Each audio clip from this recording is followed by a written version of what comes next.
वसुदेवसुतं देवं कंसचारूणमर्दनं देवकी परमानंदं कृष्णं वंदे जगद्गुरुं। हरे कृष्णा। श्रीमद् भगवद गीता अध्याय 1 श्लोक संख्या 31। नाचाश्रयानुपश्यामि हत्वा स्वजनम् अहवे नाकांक्षे विजयं कृष्ण नाचा राज्यं सुखानि च। नाचाश्रयानुपश्यामि हत्वा स्वजनम् अहवे नाकांक्षे विजयं कृष्ण नाचा राज्य सुखानि च। नाचाश्रया अनुपश्यामि हत्वा स्वजनम् आहवे नाकांक्षे विजयं कृष्ण नाचा राज्यं सुखानि च। हे कृष्ण, इस युद्ध में अपने ही स्वजनों का वध करने से ना तो कोई अच्छाई दिखाई देती है और ना मैं उससे किसी प्रकार की विजय राज्य या सुख की इच्छा रखता हूँ। तात्पर्य श्रीला प्रभुपाद के द्वारा। श्रीला प्रभुपाद की जय। अनंत कोटि वैष्णव भक्त वृंद की जय। गुरु महाराज की जय। आप सभी वैष्णव भक्त वृंद की जय। यह जाने बिना कि मनुष्य का स्वार्थ विष्णु या कृष्ण में है, सारे बद्ध जीव शारीरिक संबंधों के प्रति यह सोचकर आकर्षित होते हैं कि वे ऐसी परिस्थितियों में प्रसन्न रहेंगे। ऐसी देहात्म बुद्धि के कारण वे भौतिक सुख के कारणों को भूल जाते हैं। अर्जुन तो क्षत्रिय या नैतिक धर्म भी भूल गया था। कहा जाता है कि 2 प्रकार के मनुष्य परम शक्तिशाली तथा जलज्वल्यमान सूर्यमंडल में प्रवेश करने योग्य होते हैं। ये हैं, एक तो क्षत्रिय जो कृष्ण की आज्ञा से युद्ध में मरता है तथा दूसरा सन्यासी जो आध्यात्मिक अनुशीलन में लगा रहता है। अर्जुन अपने शत्रुओं को भी मारने से विमुख हो रहा है। अपने संबंधियों की बात तो छोड़ दें, वह सोचता है कि स्वजनों को मारने से उसे जीवन में सुख नहीं मिल सकेगा, अतः वह लड़ने के लिए इच्छुक नहीं है। जिस प्रकार की भूख ना लगने पर कोई भोजन बनाने को तैयार नहीं होता, उसने तो वन जाने का निश्चय कर लिया, जहाँ एकांत में निराशापूर्ण जीवन काट सके। किंतु क्षत्रिय होने के नाते उसे अपने जीवन निर्वाह के लिए राज्य चाहिए, क्योंकि क्षत्रिय कोई अन्य कार्य नहीं कर सकता। किंतु अर्जुन के पास राज्य कहाँ है? उसके लिए तो राज्य प्राप्त करने का एक मात्र अवसर है कि अपने बंधु बांधवों से लड़कर अपने ही पिता के राज्य का उत्तराधिकार प्राप्त करे, जिसे वह करना नहीं चाह रहा है।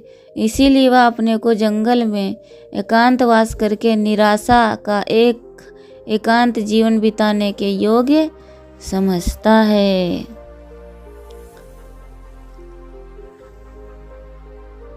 हे केशव, मैं शकुनों को विपरीत ही देख रहा हूँ। जितने भी शकुन होते हैं वे किसी अच्छी या बुरी घटना में निमित्त नहीं होते, अर्थात वे किसी घटना के निर्माता नहीं होते, प्रत्युत भावी घटना की सूचना देने वाले होते हैं। शकुन बताने वाले प्राणी भी वास्तव में शकुनों को बताते नहीं, किंतु उनका स्वाभाविक चेष्टा से शकुन सूचित होते हैं। तात्पर्य यह है कि किसी भी कार्य के आरंभ में मन में जितना अधिक उत्साह हर्ष होता है, वह उत्साह उस कार्य को उतना ही सिद्ध करने वाला होता है। परंतु अगर कार्य के आरंभ में ही उत्साह भंग हो जाता है, मन में संकल्प विकल्प नहीं होते, तो उसका कार्य भी परिणाम अच्छा नहीं होता। इसी भाव से अर्जुन कह रहे हैं कि अभी मेरे शरीर में अवयवों का शिथिल होना, कंप होना, मुख का सूखना आदि जो लक्षण हो रहे हैं वे ये व्यक्तिगत शकुन भी ठीक नहीं हो रहे हैं।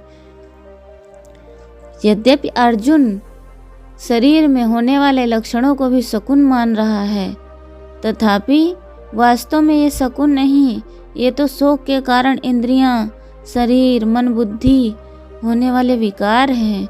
इसके सिवाय आकाश में उल्कापात होना, असमय में ग्रहण लगना, भूकंप होना, पक्षियों का भयंकर बोली बोलना, चंद्रमा के काले चिन्ह का मिट जाना, बादलों से रक्त की वर्षा होना आदि जो पहले शकुन हुए हैं वे भी ठीक नहीं हुए।